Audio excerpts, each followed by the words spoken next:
Inter মায়ামির ইতিহাসে এক নতুন অধ্যায়। প্রথমবারের মতো MLS কাপ ফাইনালে জায়গা করে নিল লিওনেল মেসিদের দল। নিউ ইয়র্ক সিটি এফসিকে 5-1 গুড়িয়ে দিয়ে ফাইনাল নিশ্চিত করেছে ইন্টার মায়ামি। ফ্লোরিডার চেস স্টেডিয়ামে শুরু থেকেই দাপটে খেলতে থাকে মায়ামি, মাত্র 14 মিনিটেই গোল। আর্জেন্টাইন তারকা তাদেও আলেন্দে দুর্দান্ত অ্যাটাক বিল্ডআপে করেন ম্যাচের প্রথম গোল, অ্যাসিস্ট দেন রদ্রিগো দি পল। 24তম মিনিট আবারও আলেন্দে, এবার জর্দি আলবার অসাধারণ ক্রস থেকে দুর্দান্ত হেডে দ্বিতীয় গোল। প্রথমার্ধের একমাত্র ভুলে নিউ ইয়র্ক সিটি একটি গোল শোধ করলেও মায়ামি বিরতিতে এগিয়ে যায় 2-1 ব্যবধানে। দ্বিতীয়ার্ধের 67তম মিনিটে দেখা মেলে মেসির ক্লাসের। বক্সের ভিতর ঘেরাটোপে পড়েও বল বাড়িয়ে দেন তরুণ সিলভেট্টির পায়ে। 19 বছর বয়সী এই মিডফিল্ডার নিখুঁত ফিনিশিংয়ে মায়ামিকে করেন 3-1। 83তম মিনিটে আসে চতুর্থ গোল।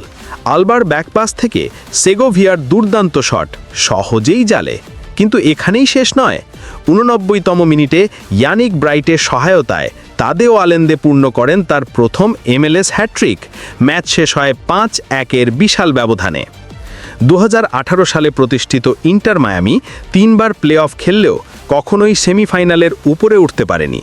কিন্তু এবার মেসি, আলবা, দিপলদের দুর্দান্ত পারফরম্যান্সে প্রথমবারের মতো তারা পৌঁছে গেছে MLS কাপ ফাইনালে। সত্যিকারের ইতিহাস রচনা করল মায়ামি। আসছে 6 ডিসেম্বর ফাইনালে মুখোমুখি হবে western conference champion Vancouver white caps. মেসির মায়ামি কি পারবে প্রথম MLS কাপ জিততে? জানতে হলে চোখ রাখুন আমাদের চ্যানেলে, লাইক দিন, কমেন্ট করুন আর সাবস্ক্রাইব করতে ভুলবেন না।